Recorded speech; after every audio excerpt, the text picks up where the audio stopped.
मेरे महबूब तेरे दम से है इस दुनिया में बाहर, वरना इस रंग भरी दुनिया में क्या रखा। आज महबूब भाई बोले और महबूब नाराज हो जाए तो किसे अच्छा लगेगा। बहुत अच्छा लगा, धन्यवाद। मंजिल नहीं कारवा बदलता है, जज्बा रखो जीतने का, क्योंकि किस्मत बदले ना बदले पर वक्त जरूर बदलता है। चर्चा प्रारंभ। चर्चा में माननीय महबूब। माननीय अध्यक्ष जी, पीठ की तरफ पर आपकी तरफ हम बहुत गंभीर भरी नजरों से देखते हैं। कहीं ऐसा कोई विवाद हो तो उसे आप सरलता से निपटाने का ही काम नहीं करते और संसदीय कार्य मंत्री उस पर बहुत तरीके से बहुत अच्छा सा मक्खन लगाकर उसे निपटाने की कोशिश करते हैं। लेकिन आज ये नेताजी का मामला है जिनके पदचिन्हों पर चलकर आज इस सीट तक हम पहुंचे हैं, और मैं कहूंगा जिन्हें पद्म विभूषण के सम्मान के साथ इन्हीं हिंदुस्तान में अकेले जो नेता थे जिन्हें नेता के नाम से संबोधित किया गया। जब जब भी विवाद होता है मानवर, उस पर पीठ को आपको विचार करना पड़ेगा, इतना हमारा अनुरोध है।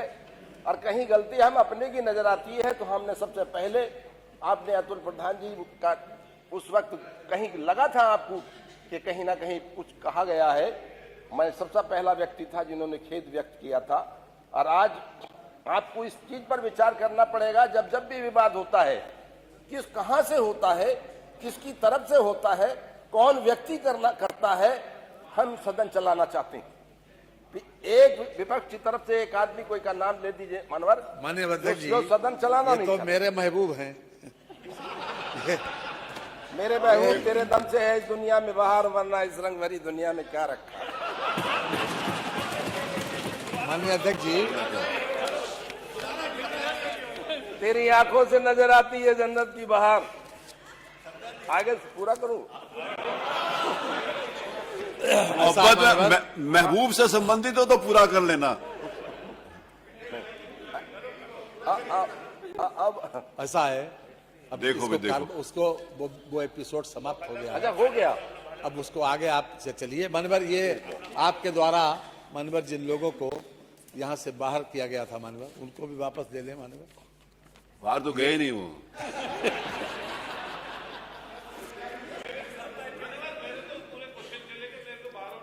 आप इतने दयालु हैं, बाहर किसी को भेजते नहीं, लेकिन यहाँ कोई लिस्ट बना रहा था, उसका प्लान कुछ ऐसा ही था। लेकिन मैं संसदीय कार्य मंत्री नहीं, वो लिस्ट बना रहे थे कि जिनको जिनको कहा है कि वो लोग अपनी सीट पे बैठे। जी जी, नहीं मानवर, हमारा इतना अनुरोध है कि जो हुआ कहीं ना कहीं आपको इस पर विचार कर लें। जब जब जिस भी सदन बाधित होता है और किस कारणों से होता है, इस पर देखना पड़ेगा। जो हमारे कमाल अख्तर साहब ने भी कहा कि अगर कहीं लिखा गया है, साफ है कि प्रश्न 4 में जो लिखा गया है उसे भी आप निकाल दें, कार्रवाई से निकाल दें, इतना भी हमारा अनुरोध है।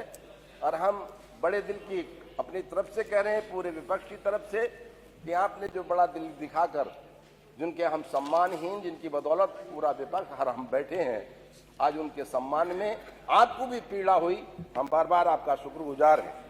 मानवर, श्री राज्यपाल जी के अभिभाषण पर धन्यवाद प्रस्ताव पर हमारे नेता आदरणीय शिवपाल जी ने जो संशोधन प्रस्ताव रखा था, उसके विरोध में उसके पक्ष में मैं बोलने खड़ा हुआ हूं। नहीं, तुम्हारे वाले के विरोध में नहीं, अरे आप सुन लीजिए, जो रखा है उसके पक्ष में बोलने, उन्हीं के पक्ष में बोलेंगे ना, ठीक बोला। मानवर, बहुत बात हुई है, बहुत से मानव सदस्यों ने बड़ी लंबी चौड़ी बातें की, कहीं से लेके महाकुंभ से लेकर हर तरह से विचार हुए, लेकिन मेरा सिर्फ उस पर ज्यादा नहीं कहना। आप दोबारा बोल रहे हो क्या बजट? जी, आज ये जो श्री राज्यपाल के अभिभाषण पर, राज्यपाल के अभिभाषण बोल, आपको दूसरी बार मौका मिला है? नहीं जी, दूसरी बार मौका मिला है? नहीं, पहली बार ही है साहब। लेकिन इन्होंने आपका नाम तो दिया नहीं। देते ही नहीं, इन्होंने नाम नहीं दिया सर, मेरे पास लिस्ट है। नहीं,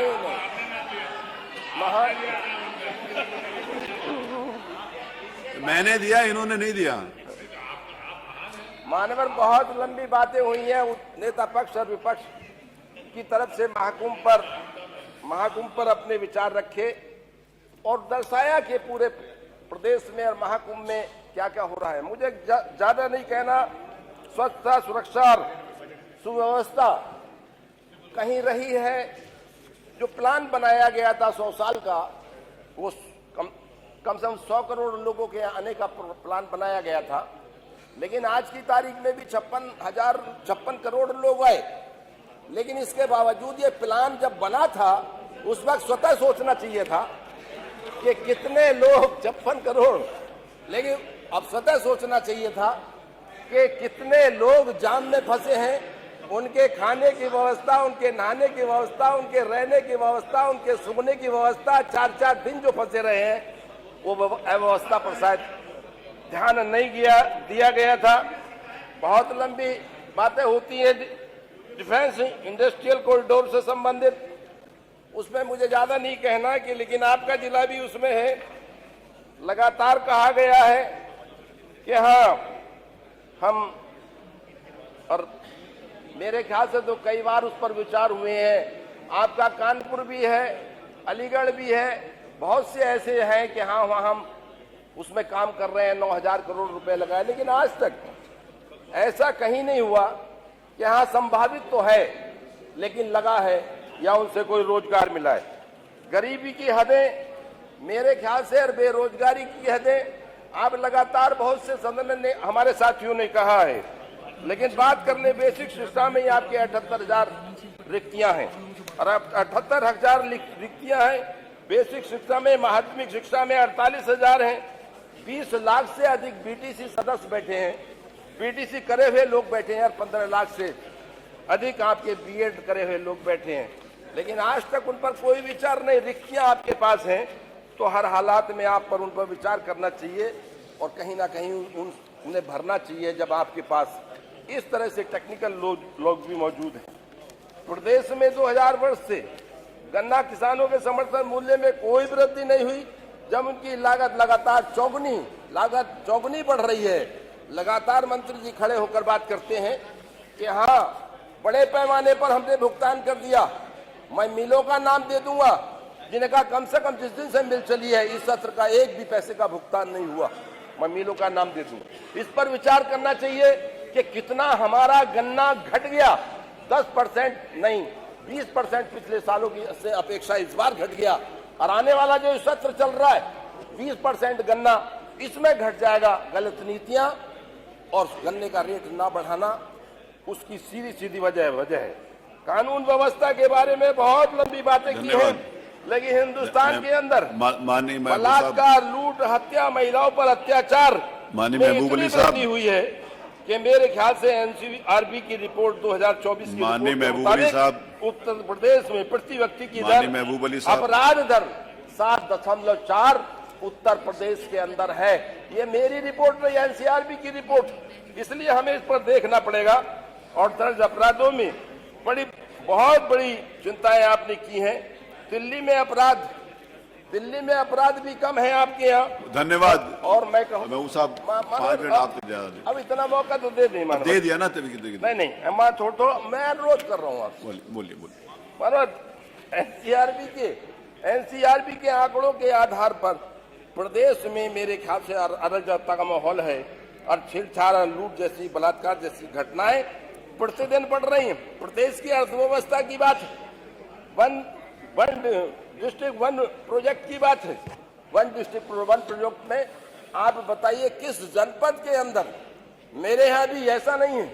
वन डिस्ट्रिक्ट वन प्रोजेक्ट में ढोलक का काम लिया गया, ढोलक को लिया गया था, जो मेरे ख्याल से हर व्यक्ति की खुशी के वक्त बजाने का काम होता है, उसे लिया गया था। इतना भी आज तक काम नहीं हुआ है उस पर, जरा सा भी। मैं कहता हूँ पूरे प्रदेश के अंदर वन डिस्ट्रिक्ट वन प्रोजेक्ट में आज तक कहीं ऐसा नहीं काम हुआ। मानव प्रदेश में मानव प्रदेश में धन्यवाद महबूब साहब। प्लीज सब लोगों को देखिए, आप डेवलप की बात कर रहे हैं, आप डेवलपमेंट की बात कर रहे हैं, बहुत अच्छी बात है। और मेरे ख्याल से तो मैं कहूंगा कि आज देखिए शहरों में ही देख लीजिए कि खड़ंजे पड़े हैं आज भी शहर में। विकास नाम की चीज नहीं, उस पर विचार करने की किस तरह से वो बड़े पैमाने पर उस पर काम हो। आज बहुत शहरों की उपेक्षा की जा रही है। बाकी सब लोगों को अवसर मिलना है। मैं इतना ही कहूंगा कि उत्तर प्रदेश में एक गरीब है मनरेगा वाला, मनरेगा के आप देख लें, आपके 237 रुपए मनरेगा में है आपके, जबकि बराबर में पंजाब है, बराबर में राजस्थान है, बराबर में आपके और महबूब छोटे साहब, सिक्किम जैसे प्रदेश सर, हैं, आप उनमें भी मनरेगा की जो दी जा रही है, मनरेगा का पैसा दिया जा धन्यवाद रहा महबूब है, साहब। वो हमारे उत्तर आपके प्रदेश लिए से मैं अधिक माइक है। बंद कराने हमें के इस लिए पर बोलूंगा तो विचार मुझे अच्छा करना नहीं पड़ेगा। बार बार आपका धन्यवाद अध्यक्ष जी। शिज्ञानंद सिंह बोलिए। एक शब्द, हाँ एक शब्द साजे, अब बोलो। हाँ एक सेंटेंस। महबूब साहब पे तो नहीं है? अच्छा उन्हीं पे। छाता की कुर्सी बैठी थी, आज मन थोड़ा ठीक हुआ, परसों से बड़ा खराब था क्योंकि माननीय महबूब साहब मेरे से नाराज हो गए थे। वो आए और बोले कि मेरे पहले बुला देना, तो मैंने कहा महबूब जी कहें माननीय सदस्य और मैं ना करूं, मैंने कहा बिल्कुल पहले ही। लेकिन अब कमाल इनके साथ असली किया भाई कमाल अख्तर जी ने। वो मेरे पास आए, कहे आगे मत करना नहीं बगावत हो जाएगी। अब महबूब भाई के नाम पर बगावत, ये भी बड़ा प्रश्न चिन्ह। और उससे बड़ा कष्ट मेरे लिए ये हुआ कि ये आए ऊपर और महबूब नाम को कट्टम कट्टा करके चले गए, कहीं ना बोलवा ही नहीं करेंगे। तब से मैं बड़ी दुखी थी, लेकिन आज महबूब भाई बोले। अब महबूब नाराज हो जाए तो किसे अच्छा लगेगा। बहुत अच्छा लगा, धन्यवाद। बोल रहे। रात नहीं ख्वाब बदलता है, मंजिल नहीं कारवा बदलता है। जज्बा रखो जीतने का, क्योंकि किस्मत बदले ना बदले पर वक्त जरूर बदलता है।